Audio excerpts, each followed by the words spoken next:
ओम शांति शांति शांति।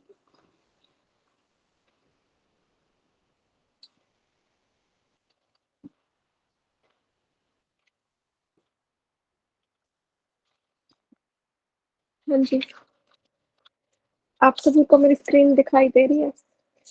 आवाज yes ma'am. अच्छे से सुनाई दे रही है? हाँ जी, मैं बिल्कुल बढ़िया विशाल जी, फर्स्ट क्लास, यस मैम। बहुत मजे में। आप सब बताओ, घर पे सब ठीक है?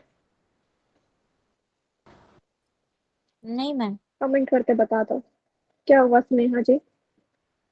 घर में कुछ नहीं हुआ है, मेरी लाइफ में और मेरी यूनिवर्सिटी में कुछ हुआ है, और मैं क्या चाहती हुआ हूँ ये स्नेहा जी? आपसे पर्सनली बताऊँ। हाँ हाँ, कोई बात नहीं स्नेहा जी, आप लोग को कॉल कर लेना आप जब भी फ्री हो और जी मुझको मैम। बताना। क्या अगर पॉसिबल हो तो हम आपको सॉल्यूशन देंगे, अगर पॉसिबल सॉल्यूशन भी निकले रहा आपका दिल तो हल्का हो ही जाएगा, है ना? एक बार बात शेयर करने से क्या पता रिलैक्स नहीं हो जाता मैम, है बंदा। मुझे शेयर करना है आपसे ये बात, और ये मेरे लिए जरूरी है आपसे बात हाँ करना। जी, बिल्कुल स्नेहा जी, बिल्कुल बिल्कुल। आपको भी किसी को कोई किसी भी प्रकार की कोई दिक्कत हो तो आप प्लीज किसी मुझसे नहीं तो किसी और से, ठीक है, कहीं भी एक बार किसी को बता के देखो, लेकिन वो ट्रस्ट वर्थी पर्सन होना चाहिए। जिस किसी को आप बता रहे हो ना, आप ये ध्यान रखो कि आप उस पर विश्वास कर सकते हो या वो बंदा विश्वास करने के लायक होना चाहिए, है ना? कि आप कभी किसी को बात बता रहे हो और मतलब हमें मतलब नहीं होना चाहिए कि भाई शायद हम किसी को बात बता रहे हैं, उसने क्या पता कितने लोगों को बताई, इससे हमें कोई रिलेशन नहीं होना चाहिए। लेकिन फिर भी एक होता है ना कि भाई ट्रस्ट ट्रस्ट ही होता है ना? अभी आप कहीं बाहर जाओ और पता चले कि आपकी ये बात 10 लोगों को और पता चली है ना? तो थोड़ा सा लगता है, बुरा फील होता है कि हम, अगर मेरे को ही बताना होता तो मैं खुद ही ना बता देती 10 लोगों को, मैं खुद ही अनाउंस कर देती, मैंने सिर्फ एक को ही क्यों बताया? क्योंकि मैं एक को बताना चाहती थी, ठीक है? तो ऐसा कुछ भी नहीं है, आप जरूर शेयर कर। कहीं कहीं ना बहुत सारे ऐसे लोग होते हैं जो अपने अंदर अंदर रखते हैं, लड़के स्पेशली। मैंने इतना नोटिस किया है कि लड़के पता है क्या शेयर करते हैं, रिकॉर्डिंग ऑन है ये बात नहीं बोलनी चाहिए। लड़के लाइक मतलब फैमिली प्रॉब्लम्स नहीं शेयर करते हैं वो कभी भी। फैमिली प्रॉब्लम होगी या खुद की इंटरनल प्रॉब्लम होगी वो कभी शेयर नहीं करते।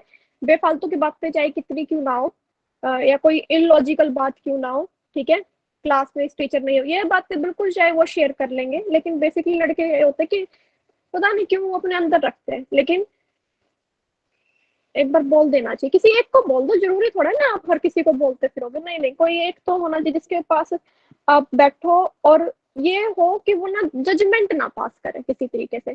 कई बार पता है क्या होता है कि हम क्यों नहीं किसी को अपनी बात बोल पाते, कि हमें डर लगता है कि वो बात बोलने के बाद वो हमें जज करने लगेगा।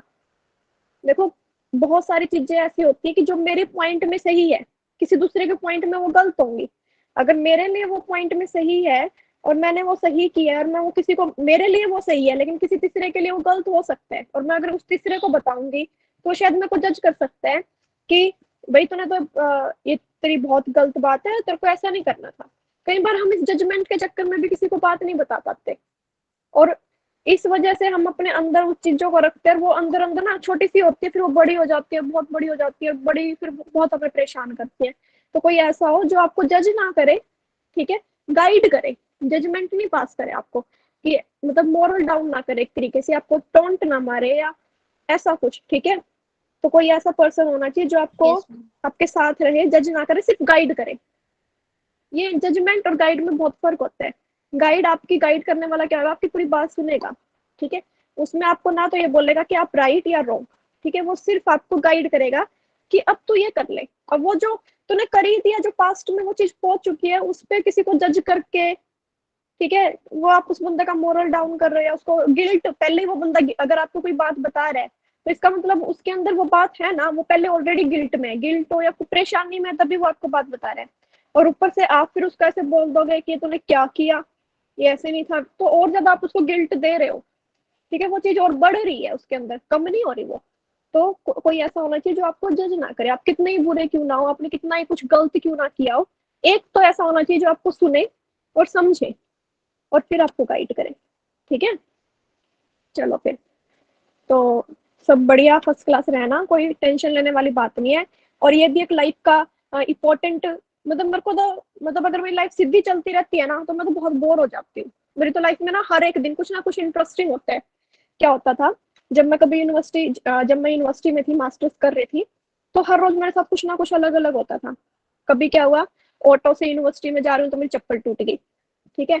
कभी प्रैक्टिकल थी तो प्रैक्टिकल में 4 साइन करने थे, 3 साइन करके मैं घर की तरफ आ गई, फिर टीचर के फोन आ रहे हैं, दीक्षा तूने एक साइन नहीं किया, आ रही है या फिर हम कैंसिल करें। मैं कहा सर आ रही हूँ, रुको रुको। या कभी क्लास में, मतलब मेरा क्या था, मैं बोल देती हूँ, मतलब मेरे को बाद में पता चलता है कि तूने ये बात सही बोली या गलत बोली। मैं बाद में एनालाइज कर पाती हूँ क्या ये तूने क्या बोल दिया। मेरे को क्या बोले एक दिन मेरे गुरुजी, क्या बोले, वो बोले कि भाई क्लास में ये बताओ, शंख प्रक्षालन कौन कौन करेगा, हाथ खड़ा करो। और हमारी एक मैडम ने ये बताया था कि शंख प्रक्षालन करने के लिए ना आपको बहुत सावधानियां करनी पड़ती है। लाइक आपको 3 दिन तक खिचड़ी खानी पड़ेगी, वो भी बिना मिर्च वाली। ठीक है। सिर्फ घी होगा उसके अंदर, और आप कुछ बाहर की चीजें नहीं खा सकते, जूसेस भी आप बिल्कुल लाइट वेट में, लाइट बिल्कुल लेने हैं आपको। तो ऐसा कुछ बताया। और मैं जब स्टार्टिंग में थी योग में ना, बिल्कुल स्टार्टिंग में आई थी, मेरे को कुछ नहीं, मैं तो उस टाइम पे चटोरी हुआ करती। चटोरी मीन्स कि लाइक बाहर का खाना खाने वाली, मतलब मैं भूखा, तो मैंने आज तक कभी कोई फास्ट नहीं रखा था। तो मैं तो भूखा 3 दिन, ऐसे पता चला कि अगर कुछ खा लिया तो आप बीमार हो जाओगे। मैं कहा है भाई, मैं तो डर गई। फिर गुरुजी ने बोला कि भाई बताओ शंख प्रक्षालन कौन कौन करेगा। मैंने तो अपना हाथ नहीं खड़ा किया। तो बोले कि भाई आप क्यों नहीं कर रहे। मैं कुछ भी बहाना बना सकती थी। मैं बोल सकती थी सर मेरे को पीरियड है, या मेरी फैमिली में प्रॉब्लम है, या हमें बाहर जाना है, कुछ भी बोल सकती थी। लेकिन मैंने क्या बोल दिया पूरी क्लास के सामने, कि सर मैं ना थोड़ी चटोरी हूँ। भाई जैसे ही मैंने ये बात बोली ना क्लास में, सर तो भड़क गए। मेरा नया नया एडमिशन था, मेरा एडमिशन ना 2-3 महीने लेट हुआ था। बिल्कुल बिल्कुल चांस पे हुआ था, एट अ टाइम, मेरा कोई इरादा नहीं था ये योगा साइंस करने का। बीएससी की स्टूडेंट थी तो मुझे एमएससी करनी थी। पता नहीं कैसे कहाँ से कहाँ इस फील्ड में आई मैं। तो वो बोले कि भाई योग में आ जाते हैं बच्चे, चटोरापन इनसे छूटता नहीं है, ये कैसे करेंगे योग का नाम, ये और वो मम्मा को सुना रहे हैं। सारी क्लास मेरी तरफ देख देख के हंस रही है। मतलब आज भी मेरे को ये बात बोलते हैं कि हाँ हाँ चटोरी। मैं कहा ना ना अब नहीं हूँ। पसंद करती हूँ लेकिन लिमिटेड लिमिटेड एरिया में। तो पहले ऐसा होता था कि ना जो भी था हम बोल देते थे, लेकिन ये हर किसी के साथ होता है। तो मेरी वो लाइफ बड़ी इंटरेस्टिंग, आज भी कुछ ना कुछ हर रोज इंटरेस्टिंग होता है हर रोज, है ना। तो ये मजा है इसमें भी एक। टेंशन मत लो, अगर प्रॉब्लम भी आई है ना तो भी मजा है, क्योंकि 2 दिन प्रॉब्लम के बाद, 2 दिन नेगेटिविटी के बाद पॉजिटिविटी भी उतनी नहीं आती है आपके पास। ये तो बैलेंस चलता है हमेशा लाइफ का, कि पॉजिटिव के साथ नेगेटिव आएगा, नेगेटिव के साथ पॉजिटिव आएगा। तो ये सोचो कि ये हमारी लाइफ को इंटरेस्टिंग बना रहे हैं, और ऐसी ऐसी चीजें एक्सपीरियंस बनाती है आपका। और अगर आप उस एक्सपीरियंस को लाइफ में यूज में ले लेते हो तो बस फिर भाई वाह वाह हो जाती है आपकी लाइफ की, है ना। जैसे अब मेरे को, मैंने ना एक्सप्लोर बहुत कम किया है चीजों को। ठीक है। लेकिन मेरे एक्सपीरियंस बहुत ज्यादा है। मतलब मैं कभी ना हमारे शहर से बाहर नहीं गई पढ़ने के लिए, हॉस्टल में मैं कभी नहीं गई। लेकिन मेरे को एक्सपीरियंस हॉस्टल के भी सारे है ना। मतलब एक तरीके से पता नहीं क्यों मैंने चीजें बहुत कम की है, लेकिन उस बहुत कम चीजों में एक्सपीरियंस बहुत ज्यादा है मेरे पास। मतलब शायद कोई 40 ईयर्स 50 ईयर्स का भी कोई होगा ना कैप्टन, मैं उसको भी गाइड कर दूं। ये सिर्फ क्यों होता है, क्योंकि आप अपने आप को पॉजिटिव वे में रखते हो। कि तेरे साथ नेगेटिव भी है तो भी ये अच्छा है, पॉजिटिव है तो भी ये अच्छा है। ठीक है। ये मत सोचो कि आज बुरा हो रहा है तो आगे ये बुरा ही होता रहेगा। ठीक है।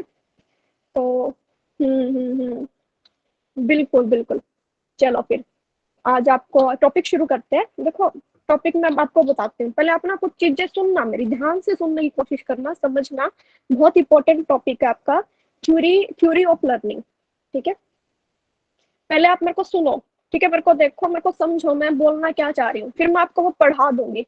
और आज जो मैं पढ़ाने वाली हूँ वो भी हिंदी में पढ़ाने वाली हूँ, क्योंकि मैंने ये एनालाइज किया है कि अगर हिंदी में थ्योरी आप पढ़ोगे ना जो मैं पढ़ाऊंगी, वो आपको इंग्लिश वालों को भी, घबराना मत, इंग्लिश वाला उनमें भी, उनको भी बहुत अच्छे से समझ आ जाएगी वो। लेकिन अगर सिर्फ इंग्लिश में करेंगे, इंग्लिश में वर्ड्स इतने डिफिकल्ट है, लाइन के मीनिंग इतने डिफिकल्ट है जो इंग्लिश वालों को भी नहीं समझ आ पाएंगे और हिंदी वालों को भी नहीं आ पाएंगे। तो ये टॉपिक अगर हम हिंदी में करेंगे तो बहुत अच्छे से आप दोनों को कवर हो जाएगा। तो सबसे पहले 2 वर्ड आते हैं आपके थ्योरी के अंदर, 2 वर्ड आएंगे। शुरू कर रही हूँ मैं अभी, ध्यान रखना, बिल्कुल ध्यान से सुनना है। अगर 10 मिनट आपने मेरी ध्यान से सुन ली तो उसके बाद आपको पूरा का पूरा जो हम स्लाइड से करेंगे सब सारा समझ आ जाएगा। देखो, दो वर्ड आते हैं यहाँ पे, दो वर्ड आता है, एक होता है स्टिमुलस। क्या होता है? स्टिमुलस। एक होता है रिस्पॉन्स। ठीक है, अब इन दो वर्ड की मीनिंग बताती हूँ मैं आपको। स्टिमुलस का मतलब होता है, हिंदी में बोलते हैं उद्दीपन, ठीक है, प्रोत्साहन, ठीक है, या स्टिमुलस मतलब कोई भी एक ऐसे, हाँ, ऑब्जेक्ट या कोई भी एक ऐसी चीज जो आपको किसी कार्य को करने के लिए क्या करती है, मोटिवेट करती है, या किसी के कार्य को करने के लिए प्रेरित करती है ना। अब मान लो जैसे एग्जाम्पल, ये थ्योरी के ही एग्जाम्पल है, मैं आपको वही एग्जाम्पल दे देती हूँ। ठीक है, अगर एक कुत्ता है, ठीक है, एक डॉग है, डॉग के आगे क्या रखे है? फूड रखे है, ठीक है। फूड वहां पे क्या है? उसका स्टिमुलस है, ठीक है, उद्दीपक है। फूड क्या है? उद्दीपक। और उस फूड को खाने के लिए, वो फूड खाने के लिए डॉग ने क्या किया? सलाइवा रिलीज किया। क्या किया? सलाइवा। ठीक है, सलाइवा रिलीज हुआ, वो उसने क्या किया? फूड को, स्टिमुलस को देख के रिस्पॉन्स किया। समझ रहे हो? जैसे बच्चे, जैसे ही बच्चों के कंपैरिजन में अगर हम बात करें कि अपने पेरेंट्स को देखते ही वो हंसने लग जाते हैं, तो पेरेंट्स उनके लिए क्या काम करेगा? स्टिमुलस, उद्दीपक का काम करेगा। और जो उन्होंने रिस्पॉन्स किया, जो उन्होंने प्रतिक्रिया की, ठीक है, वो क्या कहलाएगा? आपका रिस्पॉन्स। मतलब वो हंसे ना उनको देख के, तो वहां पे वो क्या होगी? आपकी प्रतिक्रिया होगी। इतनी बात समझ आई?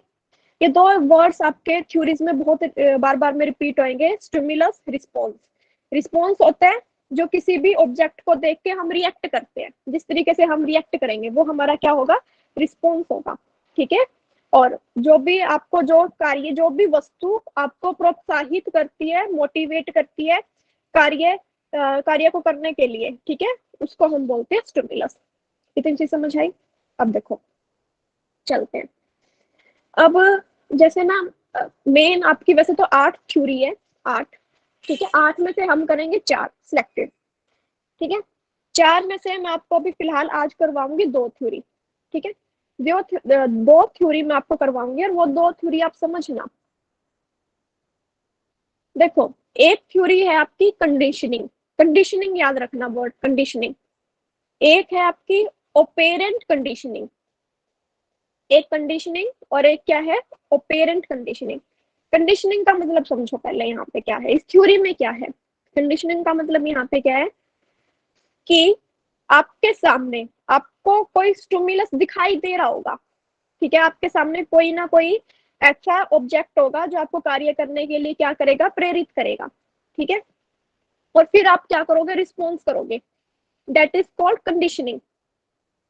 और ओपेरेंट कंडीशनिंग में क्या होता है कि आपको स्टिमुलस आसपास दिखाई नहीं देता, ऑब्जेक्ट आपको आसपास दिखाई नहीं देता, लेकिन फिर भी आप रिस्पॉन्स करते हो, एंड रिस्पॉन्स के बाद आपको वो ऑब्जेक्ट दिखाई देता है। ठीक है, ये हम अभी आपको समझ नहीं आया होगा, अब थ्योरी जब पढ़ेंगे तो वहां से बड़े अच्छे से क्लियर होगा। ठीक है, तो थ्योरी में 2 वर्ड आएंगे, एक आएगा स्टिमुलस, एक आएगा रिस्पॉन्स। ठीक है, सबसे पहले हम वो करते हैं, करें फिर? हाँ यस जी, मैम। 2 बार मेरे को 2 अलग अलग स्लाइड ओपन करनी पड़ेगी। पहले आपको एक जो हमारी रेगुलर स्लाइड चलती है उसमें से मैं आपको करवाती हूँ, एंड थोड़ा सा टॉपिक है उसका 5 मिनट का, वो कर लेते हैं एक बार, एंड देन फिर हम दूसरी स्लाइड ओपन करेंगे। ठीक है, ध्यान से समझना है, बिल्कुल आसान है, कुछ भी नहीं है, स्टोरी है ये भी एक तरीके से, उसके अंदर भी क्या है? पूरी की पूरी स्टोरी है, एक्सपेरिमेंट है। ठीक है, चलो मैम अब मैं दूसरा स्लाइड, पॉइंट क्या था? कंडीशनिंग ऑपरेट या फिर ओपेरेंट कंडीशन? हाँ, एक कंडीशनिंग था सिर्फ, सेकंड है ओपेरेंट कंडीशनिंग। ठीक ये है। अभी स्लाइड में आपको दिख जाएगा। हाँ जी, देखो, अब समझना मैं आपको क्या समझाना चाह रही हूँ। देखो, सबसे पहले टाइप ऑफ लर्निंग। लर्निंग के टाइप्स कितने होते हैं? लर्निंग का मतलब भी क्या होता है? किसी के बिहेवियर में क्या करना है? परमानेंट चेंज लेके आना है। ठीक है, ये आप पढ़ लेना, इंट्रोडक्शन है एक तरीके से, कुछ नहीं है इसके अंदर। अब मैं आपको बताती हूँ। हाँ, यहाँ पे ना जैसे टीचिंग के टाइप थे, है ना, टीचिंग किस तरीके से कर सकते हो? लेक्चर मेथड होता है टीचिंग के अंदर, टीम टीचिंग होता है ना, डेमोन्स्ट्रेशन होता है, ऐसे बहुत सारे मेथड होते हैं टीचिंग के, जहाँ से आप टीचिंग करते हैं। ऐसे लर्निंग के भी बहुत सारे टाइप है। लर्निंग के जैसे पहला टाइप क्या है कि वर्बल लर्निंग। आप किस तरीके से किसी चीज को गेन कर रहे हो, नॉलेज को गेन कर रहे हो, वो वर्बल ही कर रहे हो, अपने आप को बोल के, है ना। वर्बल मतलब जहाँ पे आप लैंग्वेज का यूज करते हो, ठीक है। लर्निंग ऑफ मोटर स्किल्स मतलब वो लर्निंग के वो ये लर्निंग का वो टाइप है जिसके अंदर आप क्या करते हो, अपनी बॉडी पार्ट्स को फिजिकली मूव करके आप किसी तरीके की लर्निंग करते हो। लाइक आप वॉक कर रहे हो, ठीक है, डांसिंग टाइप, स्विमिंग, यहाँ पे हम अपनी बॉडी को मूवमेंट कर रहे हैं, फिजिकली बॉडी को मूव कर रहे हैं, एंड देन हम क्या कर रहे हैं, लर्निंग कर रहे हैं, इसको बोलते हैं मोटर स्किल्स, ठीक है।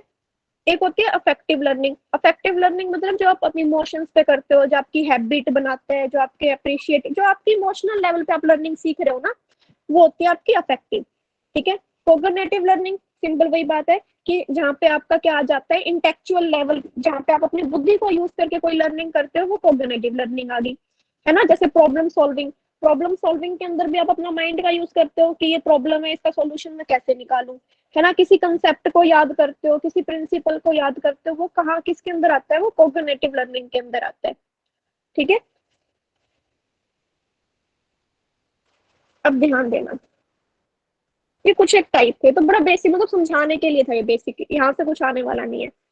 देखो, अब एक होता है, कहाँ गया ये एक वर्ड, अच्छा यहाँ पे पूरा है नहीं है, मैं ऐसे लिख देती हूँ, आप सुन लेना, कुछ चीजें आ नहीं रही, पता नहीं क्या बात है, क्यों नहीं आई।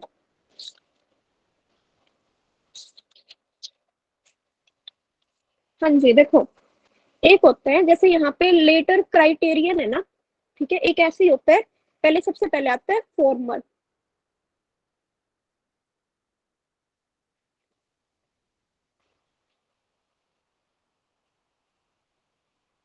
क्या आता है, फॉर्मल क्राइटेरियन, क्राइटेरिया लगा सकते हैं। क्या होता है इसके अंदर, देखो, जब इस टाइप की लर्निंग होती है, इसके अंदर क्या होता है, फॉर्मल क्राइटेरियन किसको बोला जाता है, ये समझो आप। जो भी आप नॉर्मल लर्निंग करते हो ना, अपनी नॉर्मल चीजें, लाइक अपनी लाइफ को चलाने के लिए नॉर्मल काम किए जाते हैं, जैसे हमारा बोलना, ठीक है, हमारी मोटर स्किल्स, चलना फिरना, स्विमिंग करना, जो नॉर्मल चीजें होती है, डांस नॉर्मली हम हाथ पैर ऐसे हिला सकते हैं। इफेक्टिव लर्निंग जो आगे, कोग्निटिव लर्निंग, जो हमने अभी ये पढ़ा ना पीछे, ये अपने टाइप पढ़े, हाँ, ये फॉर्मल क्राइटेरियन के है, यहाँ पे मैं भूल गई थी लिखना, यहाँ पे देखो, फॉर्मल क्राइटेरियन के अंदर वो लर्निंग आती है, जो लर्निंग क्या होती है आपकी, लाइफ की बेसिक नीड है, जो बेसिक नीड है कि भाई ये नीड तो हमें बहुत जरूरी है, अगर ये नहीं होगी तो हमारी लाइफ पॉसिबल नहीं है। उसके बाद आता है कुछ एक्स्ट्रा, है ना, कुछ एक्स्ट्रा लर्निंग, ये तो बेसिक है, ये तो हमारी रिक्वायरमेंट है, ये तो हमें करनी ही है, हम वर्बल भी बोलते हैं, ठीक है, हम मोटर स्किल्स भी करते हैं, अफेक्टिव लर्निंग भी करते हैं, कोग्निटिव लर्निंग भी करते हैं। उसके बाद कुछ एक्स्ट्रा करने का हो, ठीक है, एक्स्ट्रा के अंदर आती है आपकी लेटर क्राइटेरियन, मतलब जो बाद में की जाती है, पहले तो फॉर्मल होती है, बाद में करने वाली क्या होती है, लेटर क्राइटेरियन होती है। इसके अंदर क्या करते हो आप, ट्रायल और एरर के बेस पे कोई लर्निंग करते हो, ठीक है, ये कोई जरूरी नहीं है, लेकिन फिर भी आप कुछ सीखना चाहते हो और आप उस बेस पे क्या कर रहे हो, लर्निंग कर रहे हो। अब जैसे मैं आपको बताऊंगी क्लासिकल कंडीशनिंग की, हम थ्योरी करेंगे आज, ठीक है, एक करेंगे ओपेरेंट कंडीशनिंग की, ये आप वहां से समझ जाओगे। क्लासिकल कंडीशनिंग, ऑपरेंट कंडीशनिंग, ये आपके किसके किसके पार्ट है, लेटर क्राइटेरियन के पार्ट है, ठीक है। चैन लर्निंग, ठीक है, यहाँ पे जब यहाँ जो ये अभी समझोगे ना क्लासिकल कंडीशनिंग और ऑपरेंट कंडीशनिंग, वहीं से क्लियर हो जाएगा आपका ये, ठीक है। तो इतना ध्यान रखो कि फॉर्मल क्राइटेरियन में क्या होता है, जो आपकी बेसिक नीड के लिए जो आप लर्निंग करते हो वो फॉर्मल में आती है, लेकिन उसके बाद जो आप एक्स्ट्रा लर्न करते हो, ठीक है, जैसे अभी एग्जांपल आएंगे उनके थ्रू हम देखते हैं इन दोनों कंडीशन में, तो बाद में जो करने वाली लर्निंग है, जो एक्स्ट्रा आप काम करते हो, वो क्या आता है आपका, लेटर क्राइटेरियन आता है, ठीक है। तो हम देखते हैं कि लर्निंग की ना कुछ थ्योरीज है, साइंटिस्ट ने क्या किया, एक्सपेरिमेंट किए, ठीक है, एक्सपेरिमेंट करने के बेस पे उन्होंने अपनी अपनी थ्योरीज दी। तो यहाँ पे कुछ आती है एसोसिएशन थ्योरी, कुछ आती है फील्ड थ्योरी। एसोसिएशन थ्योरी में क्या होता है कि कोई लर्निंग किसी चीज से जुड़ी हुई होती है, अगर वो चीज है तो आप लर्निंग कर पाओगे, अगर वो जुड़ी हुई जिससे भी आप लर्निंग सीख रहे हो, अगर वो नहीं है तो आपकी लर्निंग पॉसिबल नहीं है। एसोसिएट करना मतलब कोई एक ऐसी ऐसा ऑब्जेक्ट होगा, कोई ना कोई ऐसा स्टिमुलस होगा जिससे आप क्या कर पाओगे, लर्निंग कर पाओगे, अगर स्टिमुलस नहीं है तो लर्निंग नहीं हो पाएगी, ठीक है। उसके बाद आती है फील्ड थ्योरी। फील्ड थ्योरी वो होती है जो मैक्सिमम पॉपुलेशन पे क्या होती है, अप्लाई होती है, जो बड़े एरिया पे अप्लाई करी जाती है, जो आप ये इतना ही समझ लो, ठीक है। तो हम देखते हैं, देखो एसोसिएशन थ्योरी के अंदर हमें सबसे पहले करना है हमारा पेवलोव क्लासिकल कंडीशनिंग, ये हमें सबसे पहले करना है। अभी मैं इसको हिंदी में करवाऊंगी, लेकिन कुछ लाइनें यहाँ से इंग्लिश में कर लोगे तो थोड़ा सा आसान हो जाएगा। देखो पहले तो हम जान लेते हैं कि साइंटिस्ट कौन थे। पेवलोव क्या थे, एक फिजियोलॉजिस्ट थे, ठीक है। इन्होंने अपना एक्सपेरिमेंट किया था। क्या एक्सपेरिमेंट कर रहे थे वो, किसी भी डॉग के डाइजेस्टिव प्रोसेस पे एक्सपेरिमेंट कर रहे थे वो, ठीक है।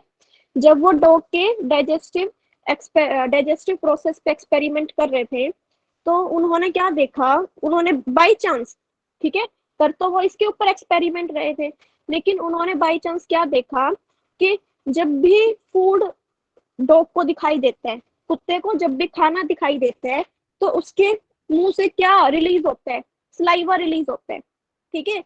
और जैसे जैसे कब, जैसे जैसे खाना पास आता है, या जैसे जैसे जो खाना देने वाला है ना, और उसके जैसे पैरों की आवाज आती है कि भाई दूर कहीं किसी कमरे से कुत्ते को उसके मालिक की आवाज आ रही है पैरों की, तो भी वो क्या कर देता है, सलाइवा रिलीज कर देता है, क्योंकि उसको पता चल जाता है कि उसका मालिक आ रहा है खाना लेके, ठीक है।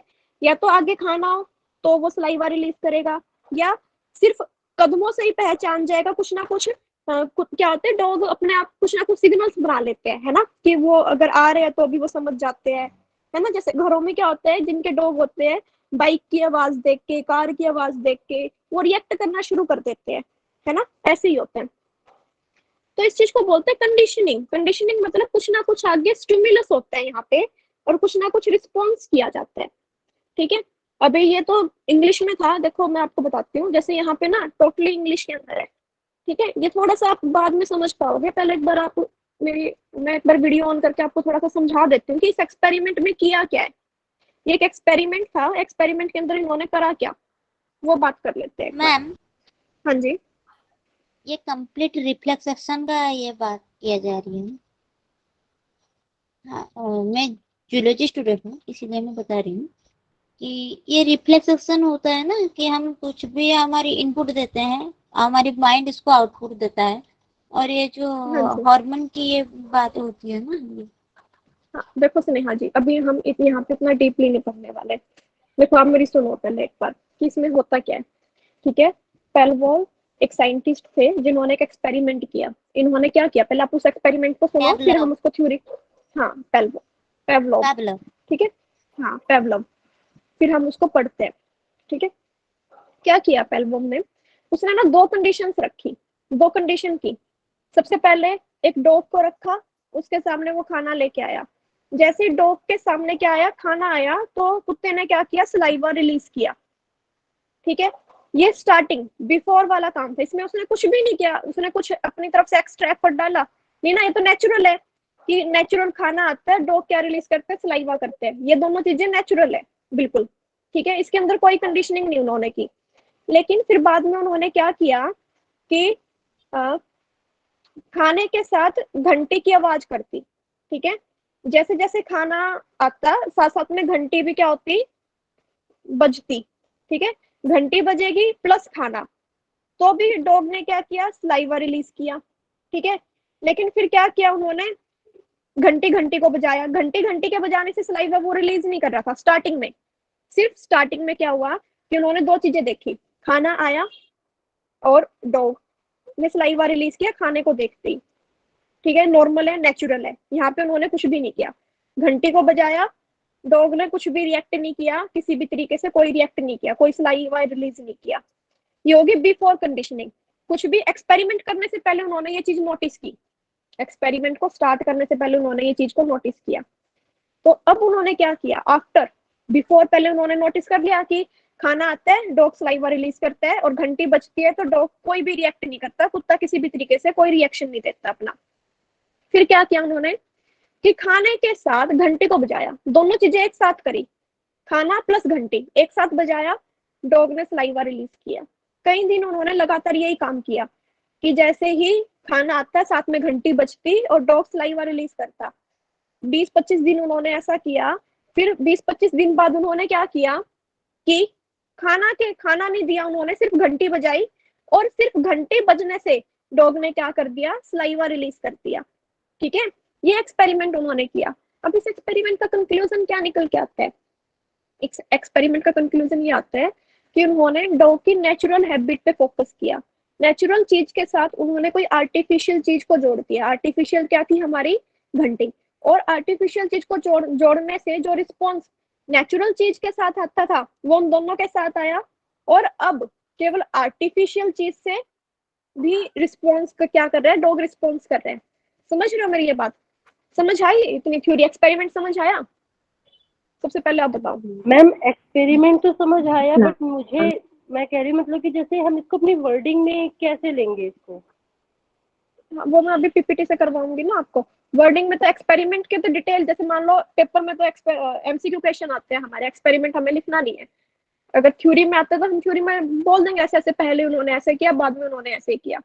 अभी ये आपके टीचिंग में किस तरीके से लगता है ना? ये तो हमने डॉग पे एक्सपेरिमेंट किया, और यहाँ से हम अपने ह्यूमन बींग पे या हमारी टीचिंग पे हम इसको किस तरीके से लागू कर सकते हैं, है ना? कहाँ पे ये यूज होती है, वो चीज हम पढ़ेंगे। पहले एक्सपेरिमेंट बताओ, समझ आया कि नहीं आया? मैम एक्सपेरिमेंट तो समझ आया। बस फिर अभी मैं अपनी स्क्रीन शेयर करती हूँ और आप इसको मैं अभी पढ़ूंगी हिंदी में, और आप समझना। यहाँ पे ध्यान रखना कि एक नेचुरल कंडीशनिंग होगी। नेचुरल कंडीशनिंग या नेचुरल स्टिमुलस क्या होगा आपका? फूड। आर्टिफिशियल स्टिमुलस क्या होगा आपका? घंटी। मतलब जो पेवलोव था उसने दो चीजों को, दो स्टिमुलस को यूज किया।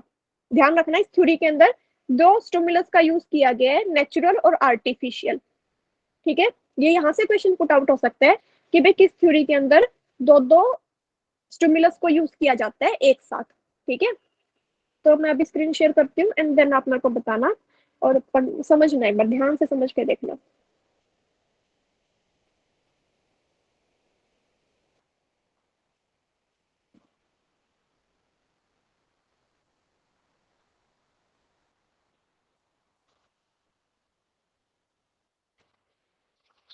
हाँ जी बताओ, आपको स्क्रीन दिखाई दे रही है?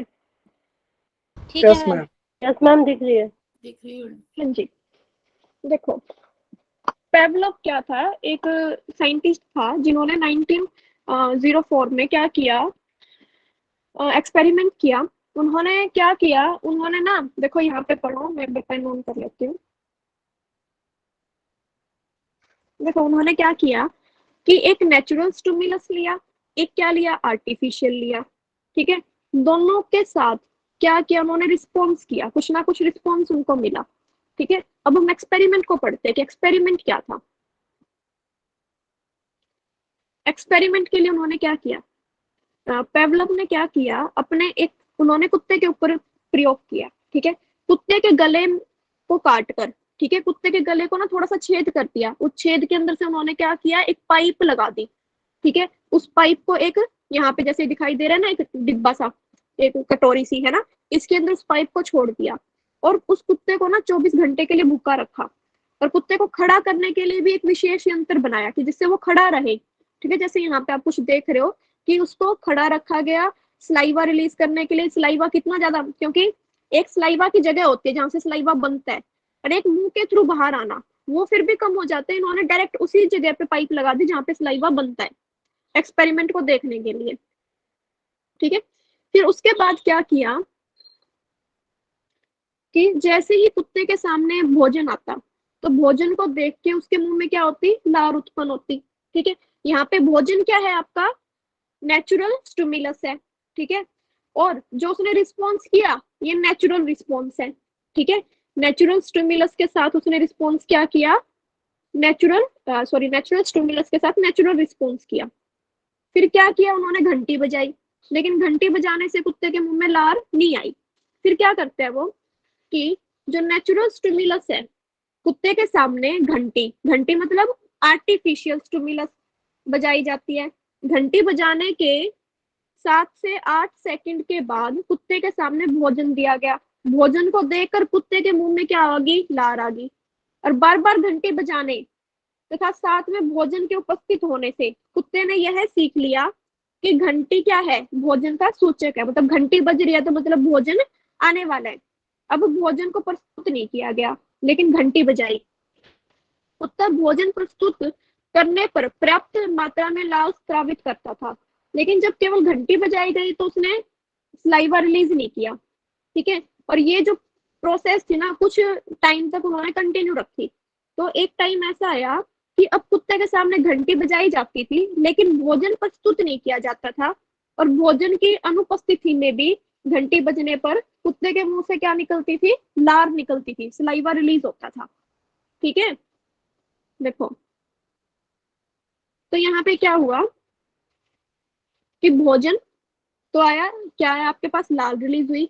यहाँ पे एक और कर लो कि घंटी, पहले घंटी कर लो सेकंड नंबर पे, कि घंटी कोई भी सलाइवा रिलीज ही नहीं हुआ। एक मिनट, हाँ जी। फिर क्या हुआ कि घंटी और भोजन दोनों को किया गया, तो सलाइवा रिलीज हुआ। ठीक है, और बहुत सारे रिपीटेशन के बाद, ट्रेनिंग के बाद, सिर्फ घंटी बजाने से भी क्या हुआ? लार सलाइवा क्या हुआ आपका? रिलीज हुआ। ठीक है, तो यहाँ से इस एक्सपेरिमेंट से हमें क्या समझ में आया?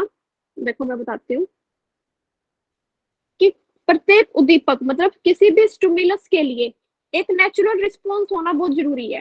ठीक है, इस प्रयोग में भोजन का देना, भोजन का आना, भोजन का देना एक ऐसा स्टिमुलस था जो कुत्ते के मुंह में क्या करता था? सलाइवा रिलीज करने का काम करता था।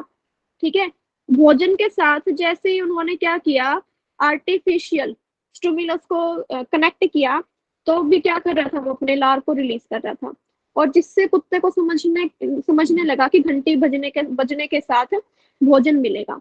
ठीक है, फिर क्या हुआ कि सिर्फ सिर्फ और सिर्फ क्या किया गया? आर्टिफिशियल स्टिमुलस का यूज किया गया, और फिर नेचुरल रिस्पॉन्स देखा। तो क्या हुआ कि यहाँ पे हमारी क्या काम हुआ? घंटी बजना क्या हो गया? शुरू हो गया। सॉरी, घंटी बजना नहीं सलाइवा रिलीज करना, सलाइवा अपने आप रिलीज होने लगा। ठीक है, तो ये एक्सपेरिमेंट था। एक मिनट रुको, जैसे देखो यहाँ पे देखो कि यहाँ पे ना अनकंडीशन था, कंडीशन नहीं लगाई गई है, तो नॉर्मल है। बिफोर बिफोर की बात है ये, पहले। अनकंडीशन का मतलब कि यहाँ पे तो नेचुरल चीजें हैं कि खाना आएगा तो अनकंडीशन रिस्पॉन्स होएगा, नेचुरल रिस्पॉन्स आएगा, कुत्ता सलाइवा रिलीज करेगा। घंटी बजाई, कुत्ते ने कोई भी रिस्पॉन्स नहीं किया, न्यूट्रल स्टिमुलस, नो रिस्पॉन्स। लेकिन जब कंडीशनिंग करवा रहे थे, मतलब जब वो एक्सपेरिमेंट चल रहा था, कंडीशनिंग, कुछ ना कुछ कंडीशन मैंने रखी यहाँ पे, तो घंटे के साथ क्या रखा मैंने यहाँ पे? फूड। घंटी यहाँ पे क्या है? आर्टिफिशियल स्टिमुलस, ये क्या है? Natural stimulus. तो यहाँ पे इन्होंने क्या किया? डॉग ने रिस्पॉन्स दिया, अनकंडीशन रिस्पॉन्स, नेचुरल रिस्पॉन्स दिया। फिर कंडीशनिंग के बाद क्या हुआ कि अगर अब हम घंटी बजा रहे हैं, तो केवल घंटी बजाने से भी क्या कर रहे हैं? डॉग क्या कर रहे हैं? रिस्पॉन्स कर रहे हैं। और ये अब जो रिस्पॉन्स आया है ना, ये कंडीशन रिस्पॉन्स आया है, क्योंकि कंडीशन स्टिमुलस के कारण जो रिस्पॉन्स आ रहा है वो कंडीशन रिस्पॉन्स है। खाने से जो रिस्पॉन्स आता वो तो नेचुरल था, लेकिन अब घंटी क्या है? ये एक तरीके से कंडीशन, हमने इसी के तो घंटी के साथ ही तो हमने कंडीशन करवाई कि हम ये चाहते थे कि केवल घंटी बजने से ही वो क्या करे? अपना रिस्पॉन्स करे। ठीक है, तो यहाँ पे घंटी सॉरी कंडीशन स्टिमुलस के साथ क्या आया? कंडीशन रिस्पॉन्स आया। ठीक है, अब देखो, अच्छा ये तो आपकी नेक्स्ट थ्योरी शुरू हो जाती है यहाँ से। इसको करने से पहले मैं आपको इसका यूज बताती हूँ, हमारे एजुकेशन में हम इसको किस तरीके से यूज कर सकते हैं। मेरे को एक मिनट देना से, मैं निकाल लेती हूँ मैंने कहाँ से पढ़ी थी, एंड देन फिर मैं आपको बताती हूँ।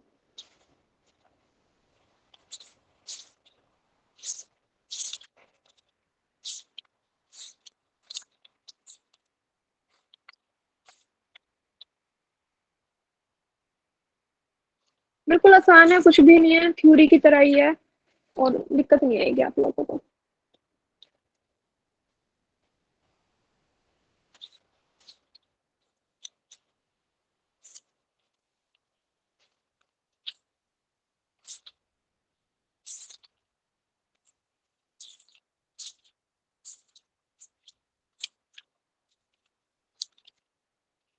हाँ जी, देखो अब क्या होता है, मेरे को सुनना, ठीक है, सुनने का काम है, स्क्रीन की तरफ मत देखना, चाहिए सुन लेना। देखो, अब हमने जो ये चीज की ना, ये हमने किस पे की थी? डॉग पे की थी, है ना। अब ह्यूमन बीइंग पे कैसा होता है? बच्चों को कंडीशनिंग कैसे करवाते हैं हम? कंडीशनिंग मैंने आपको बताया था कि लो लेवल पे होती है, आपने इतना पढ़ा था ना, conditioning, training, instruction, indoctrination. Conditioning low level पे की जाती है ना, किसी भी हैबिट को जनरेट करने के लिए। तो डॉग के अंदर भी हमने क्या की, हैबिट जनरेट की कि घंटी बजेगी तो क्या आएगा, क्या आएगा, खाना आएगा। लेकिन ध्यान रखना, अगर ये घंटी सिर्फ घंटी घंटी बजाने से और उसके सामने कभी भी खाना नहीं दिया गया ना, तो कुछ टाइम बाद वो एक घंटी बजाने पे भी कोई रिस्पॉन्स नहीं करेगा। तो हमें आर्टिफिशियल स्टिमुलस के साथ कुछ टाइम के बाद हमें नेचुरल स्टिमुलस देना पड़ता है, ताकि आर्टिफिशियल स्टिमुलस का असर कब ना हो। ठीक है। अब बच्चों हमारे उसमें देखो कि ह्यूमन बीइंग पे किस तरीके से काम करती है थ्योरी। अब जैसे बच्चे होते हैं, बच्चों को सिर्फ कुर्सी बोल देने से, ठीक है, वो इतना अंडरस्टैंड नहीं कर पाएंगे कि कुर्सी क्या है। ठीक है। लेकिन कुर्सी के साथ अगर मैं उसका इमेज दिखा देती हूँ कुर्सी की, ठीक है, तो वो उसको समझ पाएंगे, फिर उसको वो लंबे टाइम तक याद रख पाएंगे। जैसे शब्द जो भी हम कुछ लिखते हैं, ठीक है, ब्लैक बोर्ड पर लिख के दिखाते हैं, है ना, यहाँ पे हम ब्लैक बोर्ड का यूज कर रहे हैं। तो यहाँ पे हम क्या कर रहे हैं, आर्टिफिशियल स्टिमुलस का यूज कर रहे हैं। शब्द हमारे नेचुरल है, लेकिन शब्दों को समझने के लिए हमने यूज किया किसका, ब्लैक बोर्ड का। तो ये कहने का मतलब ये कि हम इस तरीके से छोटे बच्चों के लिए हमें कंडीशनिंग अप्लाई करते हैं। जो ये थ्योरी हम पढ़ेंगे ना, ये बड़ों बच्चों के लिए तो बहुत कम अप्लाई होती है, पहले छोटों के लिए की जाती है। इससे ना उनके अफेक्टिव डोमेन पे काम ज्यादा होता है। ठीक है, अफेक्टिव बिहेवियर पे काम करती है ज्यादातर। लेकिन इसकी थोड़ी सी डिकंडीशन भी यही होती है कि इससे जो नॉलेज मिलती है ना, वो लाइफ टाइम नहीं होती। वही मैंने बात बताई, अगर सिर्फ घंटे ही बजाते रहोगे हर बार, तो एक दो बार तो वो रिएक्ट करेगा, 5-6 बार जब उसको फिर ये समझ आ जाएगा कि अब घंटी बजाने से उसको खाना नहीं मिलने वाला, तो वो फिर कोई रिस्पॉन्स नहीं करेगा। तो वहां पे जो उसकी लर्निंग हुई वो क्या हो जाती है, खत्म हो जाती है। तो मतलब यहाँ पे इस कंडीशनिंग, इस थ्योरी के अंदर जो लर्निंग होती है वो टेम्परेरी होती है, परमानेंट नहीं होती। ठीक है। और ये ज्यादातर सिर्फ बच्चों पे, ठीक है, चाइल्ड पे, और किस पे की जाती है, आपकी एनिमल्स पे। ठीक है, ये इन पे की जाती है, बड़े बच्चों के लिए और सिर्फ एनिमल्स और बच्चों पे। छोटे बच्चे मतलब 2 साल के होंगे, 2 साल से भी छोटे, उनके लिए या एनिमल के लिए इस थ्योरी का क्या किया जाता है, यूज किया जाता है। इस क्वेश्चन आते हैं, जैसे अब हम एमसीक्यू क्वेश्चन करेंगे ना, तो आपको समझ आ जाएगा किस तरीके के क्वेश्चन पूछे जाते हैं। सिर्फ आपको इस थ्योरी का कंसेप्ट समझना है अभी, इस थ्योरी में बोला क्या गया है और इसको हम अपने बच्चों पे कैसे यूज कर सकते हैं। ठीक है, एक बार अब मैं आपको वीडियो ऑन करनी पड़ेगी ना मेरे को। अभी ये अब हमें करना है, नेक्स्ट थ्योरी है हमारी स्किनर ओपेरेंट कंडीशनिंग। ठीक है, स्किनर ओपेरेंट कंडीशनिंग में क्या था, देखो वीडियो ऑन करके ही समझाना पड़ेगा, ऐसे नहीं आएगा समझ, या ऐसे ही करवा दो, बताना समझ आ जाएगा। कोई भी माइक ऑन करके बताओ मेरे को। Yes ma'am. हाँ जी, देखो सुनो सुनो सबसे पहले, हाँ जी देखो, सबसे पहले हमें जान लेते हैं कि स्किनर कौन थे। ठीक है, यहाँ पे बीएफ स्किनर क्या थे, क्या अमेरिकन मनोवैज्ञानिक थे। ठीक है, इन्होंने क्या किया, जो पेवलोव ने किया था ना एक्सपेरिमेंट, उसकी उन्होंने आलोचना की, बोला कि भाई ये सही नहीं है। यहाँ पे तो उन्होंने आप लालच दे रहे हो, है ना, कोई लालच है आगे तब भी वो रिस्पॉन्स कर रहा है। अगर कोई लालच ना दिया जाए और फिर रिस्पॉन्स करवाना हो तो कैसे करवाओगे। यहाँ पे तो पेवलोव ने तो क्या किया था, एक किसी भी स्टिमुलस का होना नेसेसरी था। कोई स्टिमुलस होगा तभी रिस्पॉन्स होगा, अगर स्टिमुलस ही नहीं है तो रिस्पॉन्स नहीं होगा, उसके अकॉर्डिंग ये था। अब लेकिन बीएफ स्किनर क्या बोलते हैं कि कोई जरूरी नहीं कि आपके आगे स्टिमुलस हो, बिना स्टिमुलस के भी हम क्या करते हैं, रिस्पॉन्स करते हैं। ठीक है, तो उन्होंने ये किया, उन्होंने क्या किया, हाँ, तो जो उन्होंने, इसी का नाम क्या दिया गया है, ओपेरेंट बिहेवियर। ओपेरेंट बिहेवियर का मतलब क्या है कि यहाँ पे वो ज्यादा एक्टिव रहता है। ठीक है, रिस्पॉन्ड बिहेवियर का मतलब क्या है कि इस रिस्पॉन्ड बिहेवियर के लिए किसी ना किसी स्टिमुलस की रिक्वायरमेंट है, और इस ओपेरेंट बिहेवियर के लिए किसी स्टिमुलस की रिक्वायरमेंट नहीं है, हमें मतलब उसके सामने नहीं है। ठीक है, मोटिवेशन मिलता है। अभी अब एक बात बताओ, हमारे साथ ऐसा होता है ना कि मान लो हमने एक एग्जाम दिया, कॉम्पिटिटिव एग्जाम दिया, उसमें हमारे अच्छे नंबर आ गए, तो फिर हमें सोचते हैं कि भाई हाँ अब नेक्स्ट एग्जाम देंगे, इसमें भी अच्छे नंबर लेके आएंगे, उसमें भी आ गए, फिर हमें और मोटिवेशन आता है कि अब तो मैं ये भी कर लूंगा, है ना। अगर ये मान लो अगर एक एग्जाम में अच्छे नंबर नहीं है तो हमारा मोरल डाउन हो जाता है, फिर ये होता है कि अरे यार इसमें तो हुआ नहीं, उसमें तो क्या होगा, है ना। तो ये भी यही बोलते हैं कि भाई आपके सामने जरूरी नहीं कि कोई स्टिमुलस हो, कोई एट प्रेजेंट कोई ऑब्जेक्ट आपको दिखाई दे रहा हो, सिर्फ एक मोटिवेशन भी होगा तो भी आप क्या करोगे, कुछ ना कुछ रिस्पॉन्स कर पाओगे। तो इसने भी एक एक्सपेरिमेंट किया ऐसे ही, वो एक्सपेरिमेंट हम पढ़ेंगे अभी। देखो ऑपेरेंट बिहेवियर पढ़ने में मैंने आपको समझा दिया, यही चीजें लिखी हुई है यहाँ पे। देखो अब यहाँ से समझाती हूँ आपको मैं। मीनिंग ऑफ ऑपेरेंट कंडीशनिंग का मतलब क्या है। देखो ऑपेरेंट कंडीशनिंग उस प्रोसेस को बोलते हैं जिसके द्वारा सीखने वाले व्यक्ति, सीखने वाले के ऑपेरेंट बिहेवियर पर कंडीशनिंग लगाई जाती है, ठीक है, अनुबंधन किया जाता है, जिसके द्वारा सीखने वाले के सक्रिय व्यवहार का अनुबंधन किया जाता है। मतलब जो लर्नर है उसके ऊपर कोई ऑपेरेंट कंडीशनिंग लगाई जाती है जिससे फिर वो क्या करता है, लर्निंग करता है। अब स्किनर बोलता है कि भाई हम ये जोर देते हैं कि हम कैसे सीखते हैं, ठीक है। उन्होंने बोला कि भाई मैं इस बात पे काम करता हूँ कि हम कैसे सीखते हैं। अभी देखो मैं समझाती हूँ आपको, थोड़ा सा आप कंफ्यूज हो गए होंगे, कुछ भी नहीं है इसमें, अभी आप समझोगे ना तो आपको समझ आ जाएगा। देखो स्किनर ने क्या बताया कि जो भी प्राणी होते हैं ना उसमें दो तरीके के व्यवहार पाए जाते हैं, एक होता है रिस्पॉन्स, एक होता है ऑपेरेंट। रिस्पॉन्स क्या होता है, सबसे पहले रिस्पॉन्स का रिलेशन ना किसके साथ होता है, उद्दीपन, उद्दीपन मतलब स्टिमुलस के साथ होता है। और ऑपेरेंट किसी ज्ञान उद्दीपन से नहीं जुड़ी होती, ऑपेरेंट किसी भी स्टिमुलस से जुड़ी नहीं होती। रिस्पॉन्स स्टिमुलस से जुड़ा होता है लेकिन ऑपेरेंट किसी भी स्टिमुलस से नहीं जुड़ी होती। सिर्फ इतना करना है, ये लाइन आपको नहीं करनी है अभी, ठीक है, ये आपके काम के लिए। अब देखो इसका एक्सपेरिमेंट पढ़ते हैं, यहाँ से समझना एक्सपेरिमेंट में इसने क्या किया। इसने ना क्या किया, स्किनर ने अपने प्रयोग के लिए एक पेटी तैयार करके उसका उपयोग किया। इसने ना एक बॉक्स बनाया जिसको नाम दिया गया स्किनर बॉक्स का। उस बॉक्स के अंदर इसने क्या किया, एक चूहे को रख दिया। किसको रखा, एक भूखे चूहे को, मतलब उसने कुछ खा नहीं रखा था। और सफेद चूहे ज्यादातर ना शार्प होते हैं माइंड में, ठीक है। तो उन्होंने क्या किया, उस चूहे को रखा, और रखा किस तरीके से रखा मैं आपको बताती हूँ कि जैसे हमारे घरों में ना पहले नीचे की तरफ वो लगती थी कुंडी दरवाजों पे, है ना। तो इसने भी कुछ ऐसे ही किया, उस बॉक्स के नीचे ना एक ऐसा, जैसे डस्टबिन को उठाने के लिए नहीं होते हैं नीचे, जिससे डस्टबिन का दरवाजा ऊपर खुल जाता है, हाँ या ना, किसी ने देखा है ना डस्टबिन पैर के साथ ढक्कन ऊपर हो जाता है। हाँ, इसने भी कुछ ऐसा ही किया कि उस बॉक्स के नीचे एक ऐसा लीवर लगा दिया कि जिससे अगर उस लीवर पे उस चूहे का पैर रखा जाएगा ना तो वो ढक्कन खुल जाएगा। और क्या किया, देखो जैसे ये एक पेटी है, समझो, वैसे फोटो में दिखाई दूंगी, ये एक पेटी है, यहाँ पे क्या है, वो पैर रखने वाली चीजें ज्यादा बड़ी बना दी मैंने। देखो जैसे ये एक पेटी है, और यहाँ पे कुछ है जिसपे अगर चूहे का पैर आएगा तो अगर ये जो दरवाजा है ऊपर का, इस दरवाजे पे यहाँ पे एक प्लेट रखी है और उस प्लेट में है खाना चूहे का। चूहे का बाय चांस अगर पैर इसके ऊपर आ गया तो पैर से लीवर दबेगा और दबने से ये दरवाजा खुलेगा, और खुलने से जो प्लेट है ना, इस प्लेट का खाना कहाँ आ जाएगा, यहाँ पे। और अगर ये खाना आ गया तो चूहा क्या था, भूखा, वो क्या कर लेगा, खाने को खा लेगा। ठीक है चीज समझ आई। तो अब देखो इसके अंदर क्या हुआ कि उसके आगे नहीं था स्टिमुलस, उसको दिखाई नहीं दे रहा था कि भाई कोई खाना भी है, वो खाना छुपा हुआ था।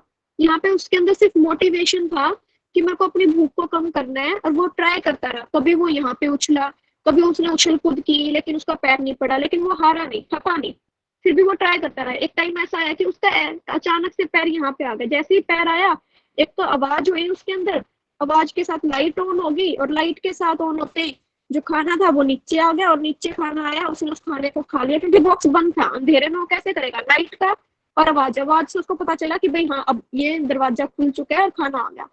अब उसने एक बार देखा कि भाई ऐसे इस पे पैर रखने से क्या आ रहा है, खाना।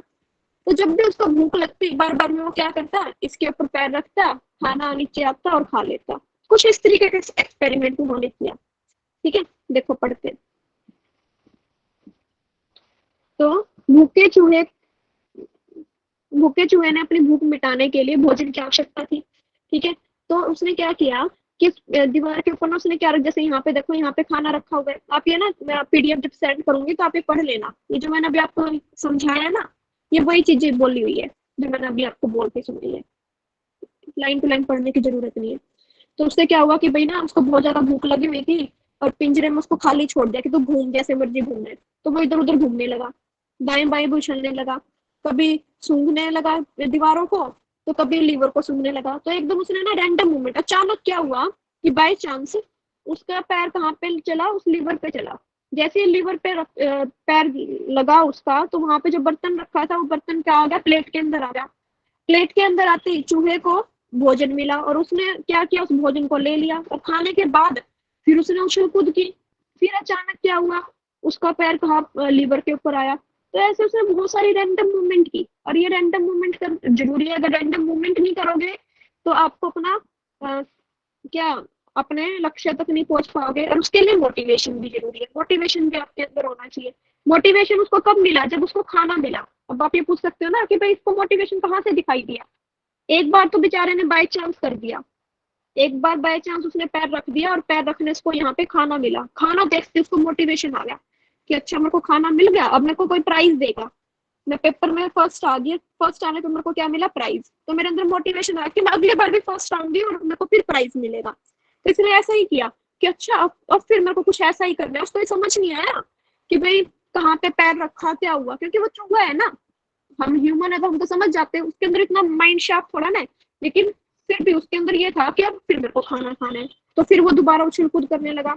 लेकिन जब ये बहुत बार किया गया तो फिर उसकी आदत होगी, फिर वो समझ गया कि अब यहाँ पे मेरे को, फिर उसने जो कि आलतू फालतू के वो मूवमेंट कर रहा था ना, कभी यहाँ पे जा रहा था, कभी यहाँ पे, कभी यहाँ पे, वो उसने बंद कर दिया। सिर्फ डायरेक्ट इसके ऊपर पैर रखता और उसका खाना आ जाता, मतलब वो उसकी आदत बन गई एक तरीके से और उसको मोटिवेशन मिलता रहा। तो उस इस थ्योरी के अंदर कोई डायरेक्ट स्टिमुलस नहीं है, उसके आगे दिख नहीं रहा, उसको बाद में दिखता है जब वो रिस्पॉन्स कर देता है। समझ रहे हो मेरी बात।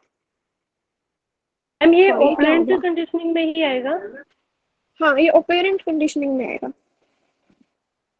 कि जैसे हम लाइफ को ले लें या कुछ भी, कि हम हाथ पैर चलाते हैं और अगर हम सक्सेस हमें मिलती है और हमें उस पर फिर हम थोड़ा सा बारीकी से देखने लगते हैं अपनी सक्सेस के लिए, फिर हम उसको अपना गोल बना लेते हैं। बिल्कुल बिल्कुल ऐसा ही ऑपरेंट कंडीशनिंग का ही पार्ट है ये भी। देखो अब इसके अंदर आपको ध्यान देना है कि ऑपरेंट कंडीशनिंग के अंदर आपको बार बार ट्राई करना पड़ेगा। अब एक बात बताओ, एक बार पेपर दिया यूजीसी नेट का, रिजल्ट नहीं आया, अच्छा दूसरी बार दिया तो भी उसका अच्छा रिजल्ट नहीं आया। तो आपको ट्राई, ये नहीं कि आप हार मान जाओ, जब तक आपको आपका मोटिवेशन गोल नहीं मिल जाता, जब तक आपकी भूख पूरी नहीं हो जाती ना, तब तक आप ट्राई करते रहो। अब कई लोग क्या होते हैं कि 2-3 बार ट्राई किया, नेट का एग्जाम क्लियर नहीं हुआ, ठीक है, तीसरी फोर्थ टाइम ट्राई किया, नेट निकल गया, तो उनके अंदर मोटिवेशन आ गया। अब फिफ्थ बार वो क्या कर रहे हैं कि मेरे को जेआरएफ लेके आना है, जेआरएफ भी आ गया। सिक्स टाइम उनके अंदर और मोटिवेशन है कि अब मेरे को तो रैंक 1 लेके आनी है भाई जेआरएफ के अंदर भी। अब फिर वो क्या करते हैं, रैंक 1 लेके आते हैं। अब जेआरएफ भी होगा, फिर वो बोलते हैं कि मेरे को पीएचडी करनी है, और फिर पीएचडी में भी टॉप करना है, रिसर्च भी मेरी बेस्ट होनी चाहिए। तो ऐसी हमारी लाइफ चलती रहती है, हमें आगे नहीं दिखाई देती चीजें, लेकिन जब फिर हमें वो मोटिवेशन मिलता है, जब हमें वो प्राइज मिलता है, हमारे लिए वो प्राइज ही है। जब वो प्राइज आता है तो हमारे अंदर मोटिवेशन आ जाता है और फिर हम आगे की तरफ बढ़ते हैं। समझ रहे हो मेरी बात। तो इसके लिए रेनफोर्समेंट जरूरी है। रेनफोर्समेंट का मतलब ये होता है कि बार बार कोशिश हमें करनी ही पड़ेगी।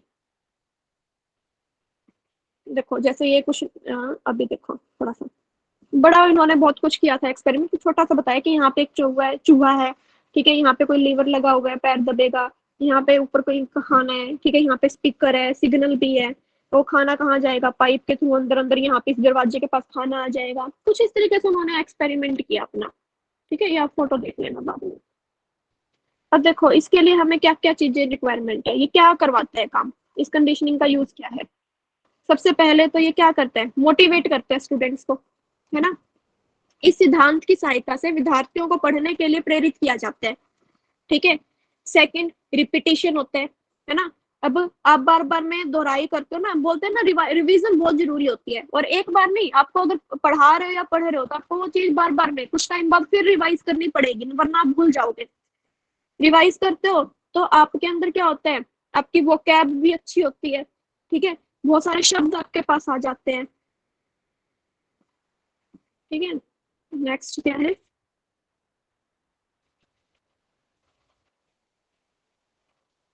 Small step. इस विधि द्वारा पाठ्य पुस्तकों को सरलता से छोटे छोटे वो दो में विभाजित किया जा सकता है।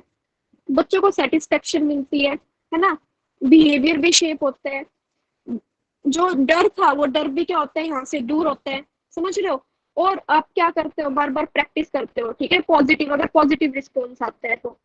और इजी से आप कहाँ की तरफ जाते हो, डिफिकल्ट। मैंने एक सिंपल थोड़ा सा आसान टेस्ट दिया, ठीक है, कॉम्पिटिटिव एग्जाम, वो मैंने क्लियर कर दिया। मैं सोच रही हूँ कि अब मैं ये दूंगी, इस लेवल पे दूंगी, वो भी क्लियर होगा। फिर मैं सोच रही हूँ कि अब मैंने ये कर दिया तो मैं इस लेवल पे जाऊंगी। तो हम इजी से डिफिकल्ट जाते हैं इस थ्योरी के बेस पे, ठीक है। तो अब ना आप ये सारी चीजें पढ़ लेना, मैंने आपको समझा दिया, और ना समझ आए तो मेरे को बता देना, मैं फिर दोबारा समझा दूंगी। ये ऐसी थ्योरी थी, ठीक है। ऐसी आपकी दो थ्योरी और है, वो कल करेंगे। एक बार मैं अपनी वीडियो ऑन कर लेती हूँ, फिर मेरे को बताना।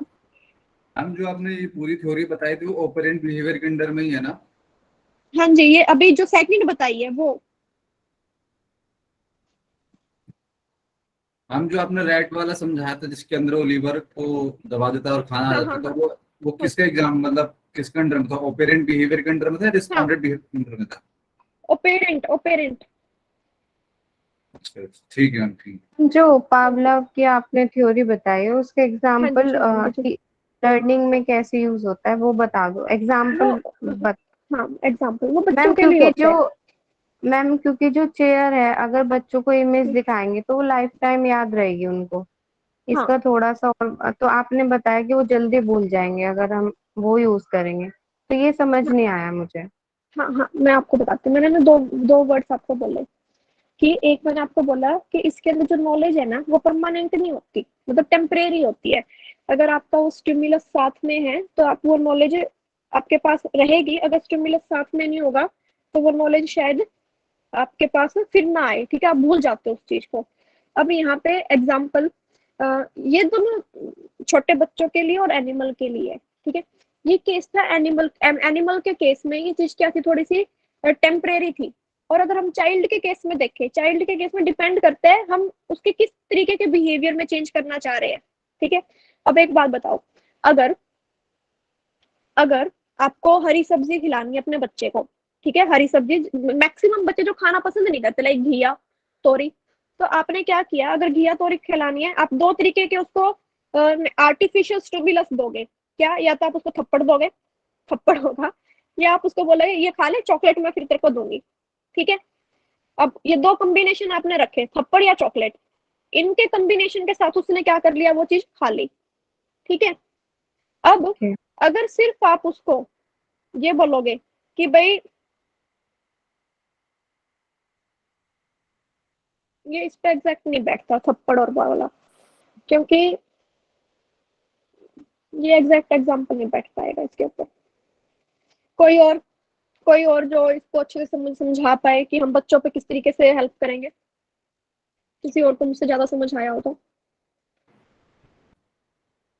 हम जो थोड़ा बहुत तो मेरे को समझ में आया है वो है, जैसे कि हम हम्म बच्चों को बचपन में सिखाते हैं कि A for Apple, A for Apple, बच्चे रट तो लेते हैं, बट वो कभी ना, जैसे कि हमारी इमेज के साथ मेमोरी बहुत जल्दी सेट होती है, क्योंकि बच्चे उस फेज में होते हैं कि जिसमें हम खाली इनको टीचिंग वाले में जैसे पढ़ा था ना, अर्ली फेज में खाली बच्चे रटते हैं, लॉजिकल वाला दिमाग लगा, तो वो फोटो के साथ इमेज ज्यादा याद रखते हैं। तो हमारे उसमें जो फोटो है ना मैम, वो हमारा वो हाँ जी, स्टिमुलस हो जाएगा आर्टिफिशियल। देखो देवेंद्र जी, हमारी बात पता है कहाँ अटकी हुई है, मैं आपको बताती हूँ।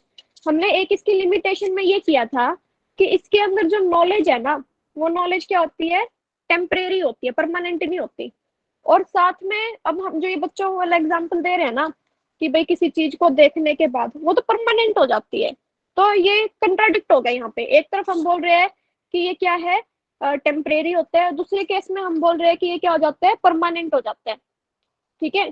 तो इस पे हमें बात करनी है कि ये ऐसे कैसे है, या तो कुछ गड़बड़ है, और मतलब या फिर ये ज्यादातर ऐसा हो सकता है कि बिल्कुल ही बच्च उस पे ही होगा, है ना। एक मिनट में आपको देखती हूँ, इसमें लिखा हुआ है कि इस सिद्धांत द्वारा बच्चों को भाषा शिक्षण, अभिव्यक्ति का ढंग सिखाने में बहुत सहायता मिलती है। उदाहरण के लिए कुर्सी शब्द का उच्चारण करते हुए अध्यापक कुर्सी की ओर संकेत कर उसका चित्र दिखाता है। इस शब्द को ब्लैक बोर्ड पर लिखकर भी दिखाते हैं। शुरू में बालक द्वारा कुर्सी शब्द कहना और लिखना कुर्सी को प्रत्यक्ष रूप में देखने और उसके चित्र के देखने से संबंधित होते हैं, लेकिन बाद में अगर उसके सामने चित्र या कुर्सी प्रत्यक्ष रूप से न हो तो भी वह केवल कुर्सी शब्द को कहीं लिखा हुआ देखकर उसे मेज कुर्सी कहकर उसका उच्चारण। अच्छा अच्छा अच्छा अच्छा। ठीक तो है, सही तो कह हाँ रहा जी हूँ। मैम, अब समझ आ गया। हाँ हाँ हाँ, देखो हमने क्या पूरा हुआ, पैराग्राफ नहीं पढ़ा ना। मैम वो क्योंकि आपने जो हाँ जी, वाला एक एग्जाम्पल काम बताया था करूंगी मैं, ना। स्लाइड के अंदर ना ये वाला और ऐड कर दूंगी, ये वाली ऐड नहीं कर रखी मैंने, है ना, ये मैम और इसमें मैंने क्या हुआ, पीपीटी सॉरी पीडीएफ के अंदर। हाँ जी स्नेहा जी बोलो। मैंने ये समझा कि कोई भी बच्चा तभी कुछ समझ पाता है जब भी वो जानने वाला चीज कुछ रिलेट कर पाए, जैसे कि पहले से ही कुछ जान रखा हो, उसको रिलेट करके एक कुछ नया चीज हम उसको सिखा रहे हैं, तभी वो ज्यादा रेस्पॉन्ड करता है उस चीज को। जी हाँ, ओ ये वाला, हाँ ये मुझे पता था, और इसको ये करके हाँ ये आगे आगे हमें पढ़ना है, ऐसा करके वो सीख सकता है। ये मुझे समझ बिल्कुल आया स्नेहा जी, इससे। बिल्कुल बिल्कुल। तो मैं एक काम करूंगी ना, जो ये कुछ एक पॉइंट थे ये, और मैं पीडीएफ के अंदर ऐड कर दूंगी और मैं ये आपको सेंड कर दूंगी, तो आप इन दोनों थ्योरीज को पढ़ना, बड़ी मैम इंटरेस्टिंग है मैम बिल्कुल। हाँ जी मैम विशाल जी। एक बार फिर एग्जांपल बता दीजिए तो। अच्छा ये कुर्सी वाला, हाँ देखो यस मैम। क्या बोला कि देखो जब बच्चों की बात आते हैं, ठीक है, उदाहरण के लिए कुर्सी, ध्यान से सुनना, कुर्सी शब्द का उच्चारण करते हुए अध्यापक कुर्सी की ओर संकेत कर उसका चित्र दिखाते हैं। अगर मैं छोटे बच्चों को कुर्सी वर्ड बोल रही हूँ और साथ में दिखा रही हूँ कि ये कुर्सी है, और इसी शब्द को, कुर्सी जो मैंने बोला है, इसको ब्लैक बोर्ड पे मैं साथ में लिख भी रही हूँ, तो स्टार्टिंग में बच्चा कुर्सी शब्द कहना और लिखना, कुर्सी को बच्चे बोलते हैं ना कि हम फिर उनको वो दिखा देते हैं इमेज, तो वो बोलते हैं कि एप्पल दिखाने के बाद वो बोलते हैं ए फॉर एप्पल, है ना। पहले मैंने क्या बताया कि भाई ये सेब है, ठीक है, इसको बोलते हैं कुर्सी, ये कुर्सी वाला ही ले लो, सेब तो कंफ्यूज हो जाओगे, ठीक है। तो उन्होंने क्या किया कि पहले क्या किया, कुर्सी कुर्सी बोला, कुर्सी को दिखाया, फिर कुर्सी को लिख दिया, वर्ड को ब्लैक बोर्ड के ऊपर लिख दिया।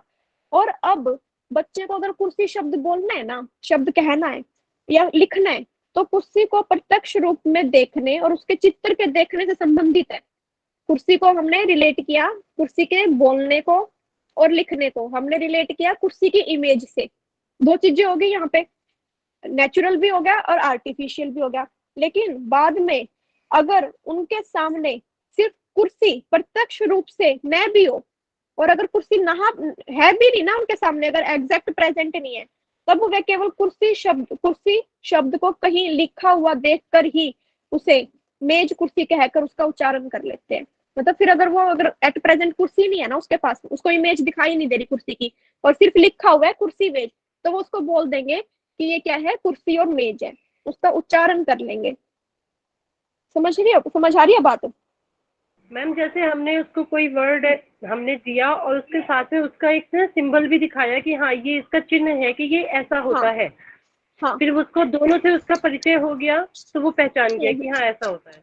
हाँ। अब अगर उसको वो इमेज नहीं दिखाई देगी, अगर इमेज नहीं दिखाई देगी तो भी वो उसको क्या कर लेगा, प्रोनाउंस कर पाएगा, तो भी उसको बोल पाएगा। माइंड में इमेज बना चुका है वो। मैम मैम नॉर्मल हाँ जी एग्जांपल है, जैसे कि हम पेंसिल शुरू से देखते आ रहे थे, लेकिन जैसे अब क्लास चल रही है पेंसिल देखते हैं तो हमें ये पता चल गया हाँ पेंसिल मतलब वो डिक्शन में पढ़ाती थी, तो मैं जैसे कि मेमोरी सेट हो गई ना के साथ, जैसे कि बच्चा हाँ हाँ नाम से बिल्कुल। वो सेट हो जाता है, हम पेंसिल सुनते यहाँ पे क्लास याद आ जाएगी, तो वो वाली चीज वही वाला है ना ये। मैम मैम हाँ जी अच्छा ये विशाल भी हो जी। सकता है क्या कि जैसे बचपन में लोग छोटे थे तो ऐड आता था मैगी 2 मिनट में बन जाता है, भले पर मैगी कभी बनाया ना हो, पर ये तो माइंड सेट हो जाता है कि 2 मिनट में मैगी बन जाता है, तो ये ठीक बैठेगा क्या?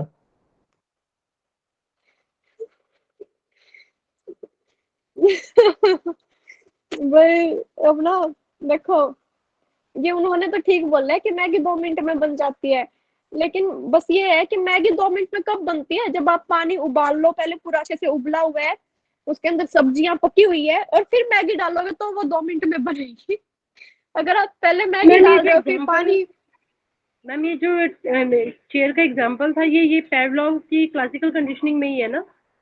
हाँ जी हाँ जी निशा जी। अभी एक काम करो आप, देखो मैं आपको बताती हूँ, आप इसको आज पढ़ना, ठीक है, मैं पीडीएफ सेंड कर दूंगी, आप इसको पढ़ के देखना, ठीक है, पढ़ लो अच्छे से, आप समझ मैम लो। मैम हाँ ये जी विशाल दोनों का जी। मैम ये दोनों का मैम ये जो थ्योरीज है मैम ये भेज दीजिएगा आज मैम इसको, ताकि देखें तो मैम हाँ रिकॉल हो हाँ जाएगा, नहीं तो फिर मिक्स हो जाएगा सब। ठीक है मैं सेंड कर दूंगी। ओके शिवानी जी, आप शिवांगी मित्तल जी, आपको भी क्लियर नहीं हुआ, शिवांगी। हाँ जी शिवांगी जी, कोई नहीं, कोई बात नहीं, मैं एक बार और इसको थोड़ा सा और अच्छे से सेट करके फिर कल आपके साथ वापस आती हूँ। तब तक आप एक बार पढ़ के देखना, क्या पता मुझसे ज्यादा आपको वो चीजें समझ आ जाए और कल आप मेरे को ही समझा दो वो चीज। ठीक है, आप सभी को मैं बोल रही हूँ कि मेरा पॉइंट अभी भी यहाँ पे अटका हुआ है कि लिमिटेशंस में बोला गया था कि यहाँ पे जो नॉलेज होती है वो टेम्परेरी होती है। ठीक है, और ये हाँ जो मैम, एग्जाम्पल यही था हमारा, यही पॉइंट इस है कि एग्जाम्पल में टेम्परेरी। ये परमानेंट हाँ होगा, है ना। हाँ मैम, या तो ये हम ये समझ सकते हैं कि कुछ केस के अंदर टेम्परेरी होगा, कुछ एक केस ऐसे भी होते हैं कि जिसके अंदर परमानेंट भी हो जाती है, जैसे ये मैम एनिमल ये हमें। किसमें है मैम, ये एक बार दोबारा बोलो, जैसे आप किसका बोल रहे हैं? मैं पेवलोव थ्योरी का बोल रही हूँ, क्लासिकल कंडीशनिंग। क्या पूछना चाह रहे हो निशा जी आप? नहीं, मैं एक्चुअली आपने बोला है कि जैसे मैं इसके और समझना चाह रही, मैंने उस बात से बोला कि किस टॉपिक के ऊपर सब ये अच्छा अच्छा, देखना और देखो मैं बताती हूँ। पेवलोव की ना लिमिटेशन मैंने आपको बताई थी कि इसके अंदर जो नॉलेज होती है ना वो टेम्परेरी होती है, परमानेंट नहीं होती, मतलब अस्थायी होती है। अगर कुछ टाइम बाद आर्टिफिशियल स्टिमुलस ही रहेगा, नेचुरल स्टिमुलस नहीं रहेगा, तो वो इंसान भूल सकता है। जैसे वो उसने क्या किया, घंटी घंटी अगर केवल घंटी ही हम कहीं टाइम तक बजाते रहेंगे तो कुछ टाइम के तो सलाइवा रिलीज कर रहा था डॉग, लेकिन अगर लंबे टाइम तक सिर्फ घंटी घंटी बजाएंगे और उसको खाना नहीं देंगे तो वो सलाइवा रिलीज करना क्या कर देगा, बंद कर देगा। ठीक है, तो लेकिन हम एग्जाम्पल यहाँ पे कुर्सी वाला ले रहे हैं, कुर्सी वाले केस में तो क्या है, अगर वो इमेज देख लेगा तो वो परमानेंट हो ही जाता है कि भाई हाँ ये कुर्सी है, वो बोलना सीख जाता मैम है। डॉग की हाँ जी, सिचुएशन में ऐसा कह सकते हैं कि जैसे हमने घंटी बजाई और उसको खाना नहीं दिया, तो ये हमने बार बार किया, तो एक तरह से उसकी उम्मीद टूटी कि हाँ शायद हाँ अब नहीं आएगा, अब नहीं आएगा, हाँ तो फिर हाँ, उसका तो फिर विश्वास उसको लगा उठा इस कि चीज अब, को लेकर के। हाँ हाँ बिल्कुल बिल्कुल बिल्कुल निशा जी।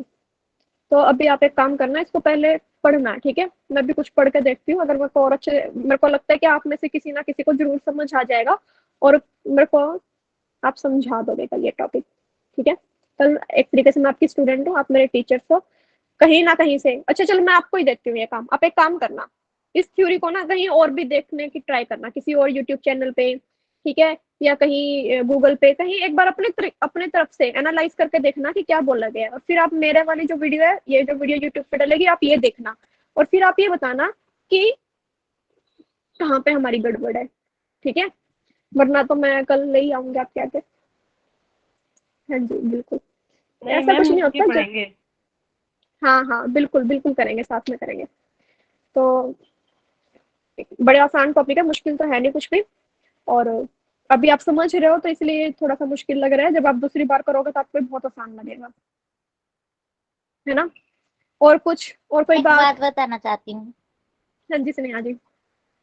कुछ भी मुश्किल नहीं होता है। ये अपने पास ये बात होती है कि आप उसको मुश्किल ले रहे हो या उसको आसान ले रहे हो।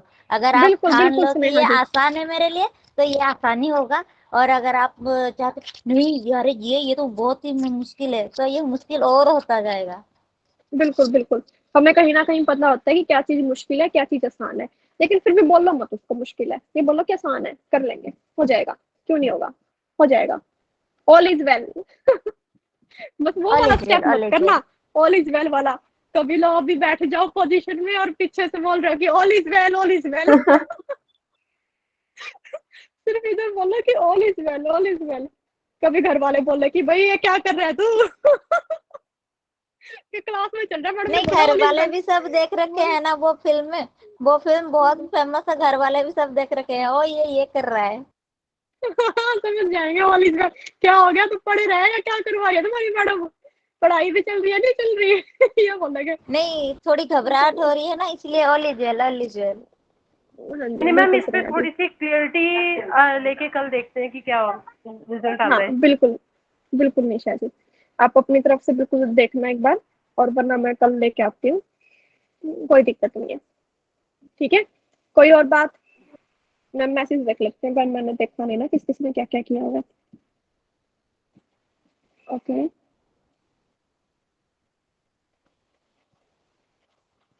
बिल्कुल सब अच्छे से होगा, डोंट वरी, घबराने की जरूरत नहीं है। मैं हूँ बस यहाँ पे, आप ये मेरे ऊपर छोड़ दो सब चीजें, आप सिर्फ जो करवा रही हो वो करते जाओ। ठीक है, चैंटिंग करें फिर अब, यस या नो फटाफट, रिकॉर्डिंग ऑफ या कर किसी दूं? और की कोई बात? हाँ कर दो स्नेहा जी रिकॉर्डिंग ऑफ। किसी को कुछ और बोलना हो फटाफट 2 मिनट आपके पास, नहीं 2 मिनट नहीं, अभी जल्दी जल्दी में कोई मेरे को ये बोल देना कि सिर्फ तेरे पास 2 मिनट है, बता क्या बात है,